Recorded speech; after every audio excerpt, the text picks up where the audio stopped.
May 1945, Chaff Headquarters, Reims, France, early morning. General Dwight D. Eisenhower, Supreme Commander of Allied forces in Europe, sat at his desk, reading intelligence reports and eyewitness accounts from American liaison officers who had entered Soviet-occupied Berlin and from German refugees fleeing westward across the Elbe River into American-controlled territory. Reports describing systematic mass rape of German women by Soviet soldiers, indiscriminate violence against civilians regardless of age or political affiliation, looting and destruction that went far beyond military necessity, and behavior by Red Army forces that violated every convention of civilized warfare and that created humanitarian catastrophe affecting hundreds of thousands of German civilians who had survived years of Allied bombing and Nazi totalitarianism only to face brutality from occupying Soviet forces that American officers witnessing these events described as worse than anything they had seen during the European campaign, including the horrors discovered at concentration camps liberated just weeks earlier. Eisenhower's face, according to his aide Harry Butcher, who was present, showed mixture of revulsion and frustration as he read these reports, understanding that what was happening in Soviet-occupied Germany represented moral catastrophe that violated American values and basic human decency, but also recognizing that his authority to intervene was severely limited by political realities, including the Yalta agreements that had assigned occupation zones, the military necessity of maintaining alliance with Soviet Union until Japan was defeated, and President Truman's determination not to allow differences over treatment of German civilians to rupture Grand Alliance before final victory was secured and post-war European order was established.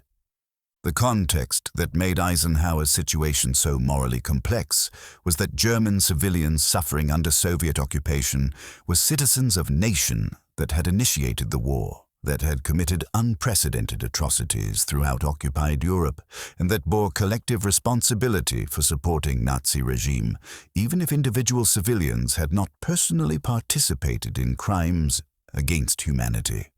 The Holocaust that Allied forces had discovered upon liberating concentration camps at Buchenwald, Bergen-Belsen, and Dachau had revealed systematic genocide that killed 6 million Jews and millions of others through industrial-scale murder that challenged comprehension and that made sympathy for German suffering morally complicated.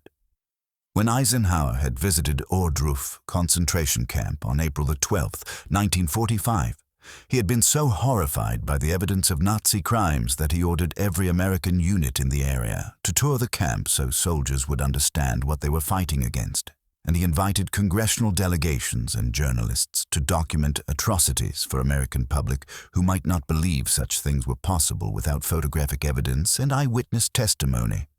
But the reports Eisenhower was reading in May 1945 described Soviet behavior that, while not comparable in scale or systematic organization to the Holocaust, nevertheless constituted massive human rights violations against civilian population that was technically under Allied protection, according to Geneva Conventions governing military occupation.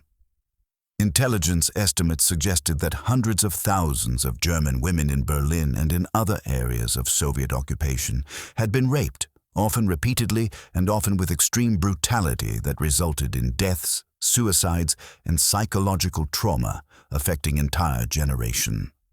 Soviet soldiers who had fought across Eastern Europe witnessing destruction Nazi armies had inflicted on Soviet Union and who had been subjected to propaganda portraying Germans as subhuman enemies deserving no mercy, were taking revenge on German civilian population without restraint or discipline from Soviet commanders who tolerated or encouraged such behavior as justified retaliation for German crimes in Soviet territory. Eisenhower was 54 years old and had spent 3 years commanding Allied forces in Europe, managing not just military operations but also complex coalition politics requiring constant negotiation among American, British, French, and Soviet interests that frequently conflicted. His relationship with Soviet commanders, including Marshal Georgy Zhukov, who had led Red Army's assault on Berlin, was professionally cordial, but personally distant, reflecting fundamental differences in military culture, political systems, and ethical frameworks that shaped how each side conducted warfare and treated civilian populations. Eisenhower had been raised in Kansas with strict Mennonite religious background, emphasizing peace and human dignity, values that made reports of mass rape and civilian brutalization particularly disturbing, despite his recognition that war inevitably involved terrible suffering and that moral absolutes were difficult to maintain when fighting existed. Enemy. The meeting Eisenhower convened with his senior staff, including General Omar Bradley, General George Patton, and Air Chief Marshal Arthur Tedder to discuss Soviet behavior, revealed the limited options available and the political constraints preventing meaningful intervention. According to accounts from participants, Eisenhower opened the meeting by summarizing reports from Berlin and from other Soviet-occupied areas, expressing his personal revulsion at what Soviet forces were doing, but also acknowledging that American authority ended at occupation zone boundaries that had been agreed at Yalta, and that intervening in Soviet zone would violate agreements that formed basis of Allied cooperation and would risk diplomatic crisis with Moscow at moment when Soviet participation in war against Japan was considered militarily essential. Patton, whose aggressive personality and anti-communist views made him least constrained by diplomatic considerations, reportedly argued that American forces should push into Soviet zone to protect German civilians, that agreements with Stalin were worthless given Soviet violations of Yalta,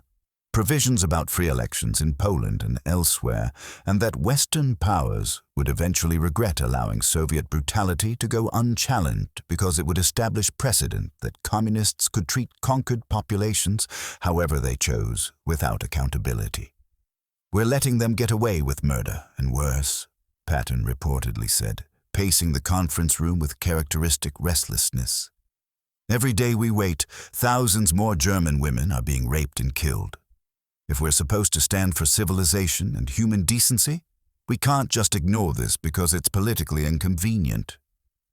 Bradley, more cautious and more attuned to political realities than Patton,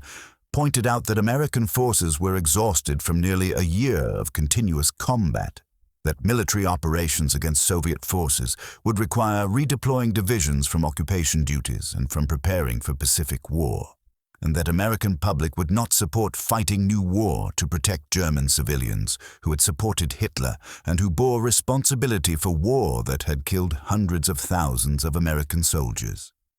"I understand the moral arguments," Bradley reportedly said, "but we need to think about what's actually possible. We can't fight the Russians, and even if we could, we'd be starting a war to protect people who spent the last 12 years supporting a regime that committed genocide. How do we explain that to American mothers whose sons died fighting Germans?" Tedder, representing British perspective, emphasized that Prime Minister Churchill was increasingly concerned about Soviet behavior and about Stalin's intentions in Eastern Europe, but that Britain lacked military strength to confront the Soviet Union without full American support, and that British public opinion was divided between those who sympathized with German suffering and those who believed Germans deserved whatever happened to them as consequence of Nazi crimes. The British government's position was that reports of Soviet atrocities should be documented for potential future use, but that confronting Stalin over treatment of German civilians was not worth rupturing alliance that had won the war and that needed to be maintained for establishing post-war European security. The conversation revealed fundamental tension between Eisenhower's personal moral convictions and his responsibilities as military commander, operating within political framework established by civilian leadership. His private opinions, recorded in his diary and in letters to his wife Mamie, expressed disgust at Soviet behavior and frustration with political constraints preventing intervention to protect civilians. But his public statements and official actions were carefully calibrated to avoid criticizing Soviet allies, while the war continued and while American policy required maintaining functional relationship with Moscow, despite growing evidence that Stalin's post-war intentions threatened American interests and violated principles for which the war had ostensibly been fought. The specific incident that crystallized Eisenhower's response occurred when American liaison officer detailed to work with Soviet forces in Berlin submitted report describing what he had personally witnessed, including Soviet soldiers openly raping German women in streets while their officers looked on without attempting to stop them. German women jumping from buildings to escape assault, and German civilians so terrified of Soviet forces that many committed suicide rather than face occupation. The officer's report included statement that when he had protested to Soviet commander about these violations of military discipline and Geneva Conventions, the Soviet officer had laughed and said that German women were spoils of war and that Soviet soldiers had earned right to take revenge for what Germans had done in Soviet Union. Eisenhower's response was to draft message to General Marshall in Washington, describing Soviet behavior in measured language that acknowledged reports of serious misconduct while avoiding inflammatory rhetoric that might complicate diplomatic relations. The message requested guidance on whether American forces should intervene to protect German civilians in Soviet zone or should limit actions to accepting refugees who managed to cross into American-occupied territory. Marshall's response, reflecting Truman administration's political priorities, was that Eisenhower should document Soviet violations for future reference, but should not take actions that would provoke confrontation with Moscow, that German civilians' suffering was regrettable, but was consequence of war Germany had started, and that maintaining alliance with Soviet Union took precedence over protecting population that had supported Nazi regime. The moral complexity of Eisenhower's position was compounded by his recent visits to concentration camps, where he had witnessed evidence of German crimes that made simple moral judgments about German victimization impossible. How could he demand protection for German civilians when those same civilians had tolerated or participated in systematic murder of millions?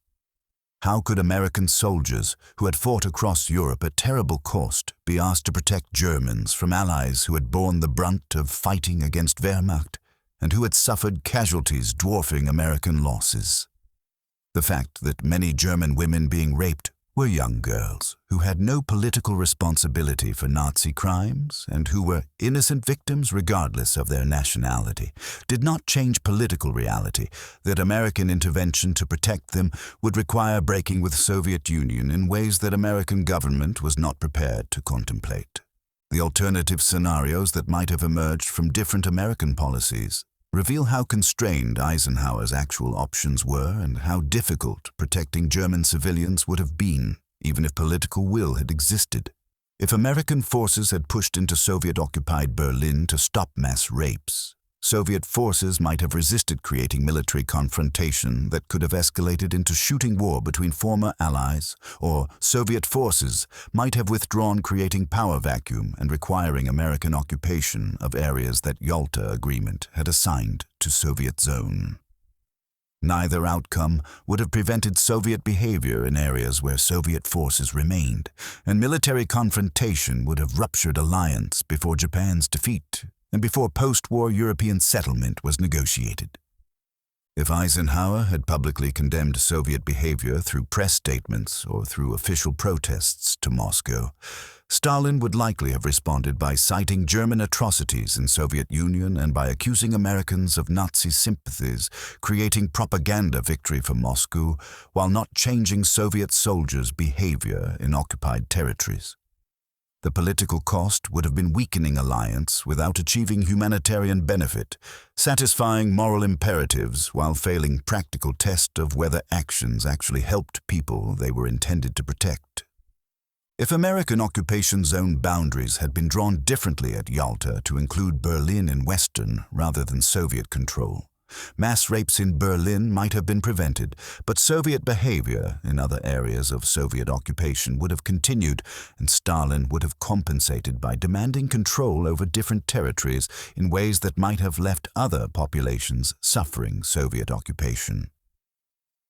The fundamental problem was not zone boundaries, but was Soviet military culture that tolerated and encouraged revenge against German civilians and Soviet political system that rejected Western concepts of individual rights and humanitarian law as bourgeois sentimentality irrelevant to class struggle and historical progress. The conversation Eisenhower had with Zhukov during their meeting at Soviet headquarters in Berlin on June 5, 1945, after Germany's surrender, revealed the unbridgeable gap between American and Soviet perspectives on treatment of German civilians. According to American witnesses, Eisenhower raised the issue of civilian protection in diplomatic language that avoided directly accusing Soviet forces of misconduct while expressing concern about humanitarian conditions in occupied Germany. Zhukov's response was that German civilians were receiving treatment they deserved after what Germans had done in Soviet Union,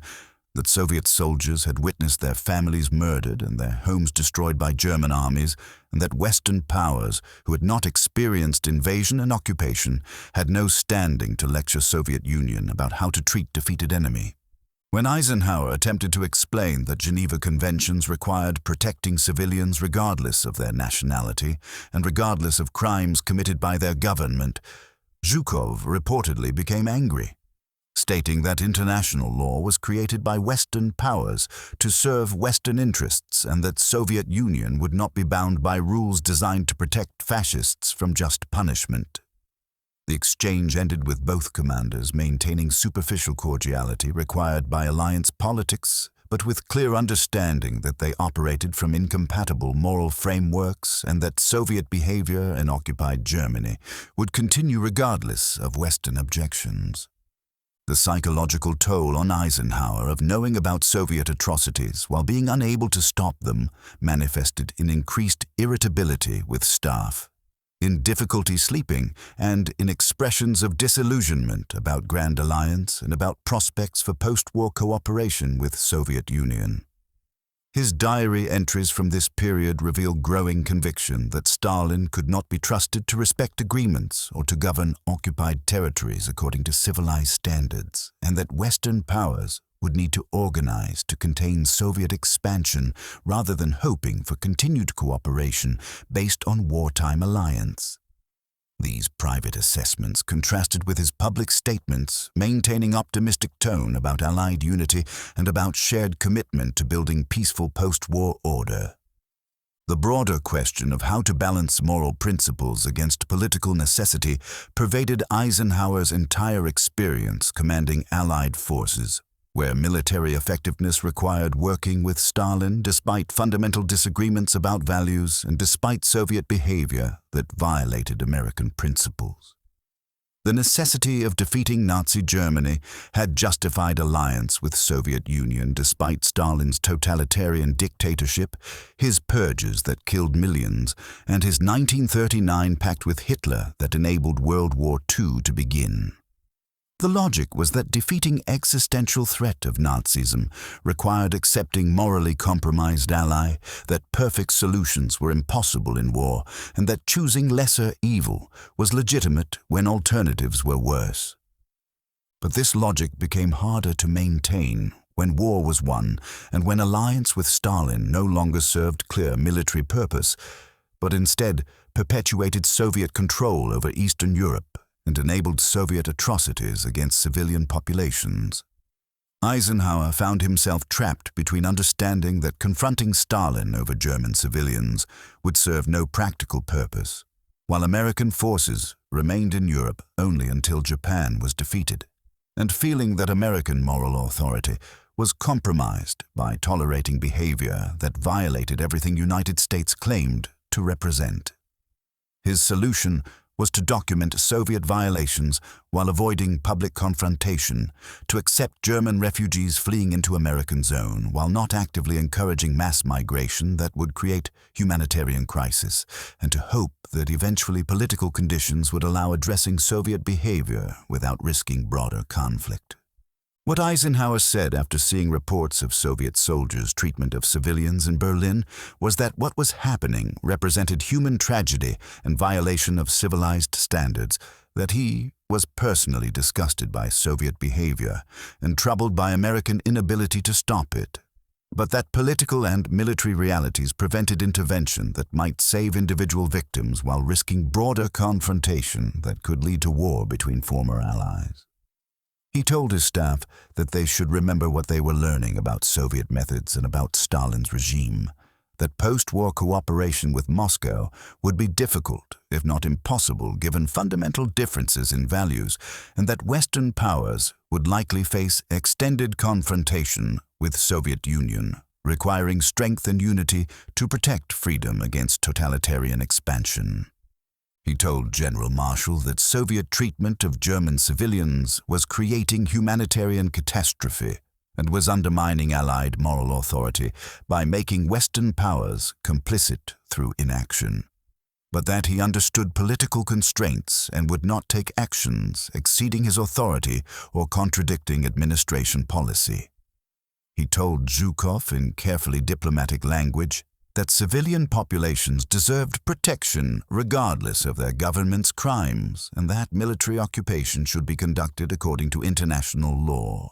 Knowing that his words would have no effect on Soviet behavior, but feeling obligated to make American position clear, even if American power could not enforce that position. But Eisenhower also said things he could not include in official communications or public statements. In private conversations with trusted subordinates, including Bradley, and with his naval aide, Harry Butcher, Eisenhower expressed rage at being forced to stand aside while atrocities occurred. Frustration with political leaders who prioritized diplomatic relations over human rights, and growing conviction that war fought for civilization and human dignity was being betrayed by alliance with Stalin that enabled communist tyranny to spread across Eastern Europe. These private expressions revealed the personal cost of command responsibilities, requiring him to subordinate moral convictions to political necessities, to manage alliance with regime whose methods he despised, and to accept that preventing Nazi atrocities did not prevent other atrocities, but merely changed which populations suffered and which powers committed crimes. What the episode revealed about Eisenhower was that he was a fundamentally decent man, attempting to maintain moral principles while operating in morally ambiguous environment where perfect solutions were impossible and where choosing least harmful option was best that could be achieved. His background in small-town Kansas, where community values and religious faith emphasized human dignity and moral absolutes, had not prepared him for situations where those absolutes conflicted with practical necessities, where protecting some victims required accepting that other victims could not be saved, and where alliance with evil regime was justified by necessity of defeating worse regime, but created moral compromises that could never be fully rationalized or reconciled with American values. The long-term consequence of American inaction regarding Soviet atrocities in Germany was that millions of Eastern Europeans, including Germans in Soviet zone, lived under communist dictatorship for 45 years, that Soviet methods established during occupation of Germany became template for Soviet control throughout Eastern Europe, and that Western moral authority was compromised by having tolerated behavior that violated principles Western powers claimed to defend. Whether American intervention to protect German civilians would have prevented these outcomes or would simply have led to earlier Cold War confrontation with the Soviet Union is debatable, but Eisenhower's inability to act on his moral convictions regarding Soviet behavior represented the tragedy of operating within political constraints that prevented implementing values that justified American participation in war. What Eisenhower said after seeing Soviet soldiers' treatment of civilians in Berlin ultimately revealed the gap between American ideals and American capabilities, between what United States claimed to represent and what United States could actually accomplish, and between moral principles that guided individual conscience and political necessities that constrained national action. He said that he wished he could do more, that he was haunted by reports of suffering he could not prevent, and that he hoped history would understand the constraints within which he operated, and would judge him not by perfect standards impossible to meet, but by more realistic assessment of what was achievable given circumstances he inherited, and within political framework he did not create, but but within which he was obligated to function as military commander, serving civilian authority that set policy regardless of whether individual commanders agreed with that policy or were troubled by its moral implications and human costs.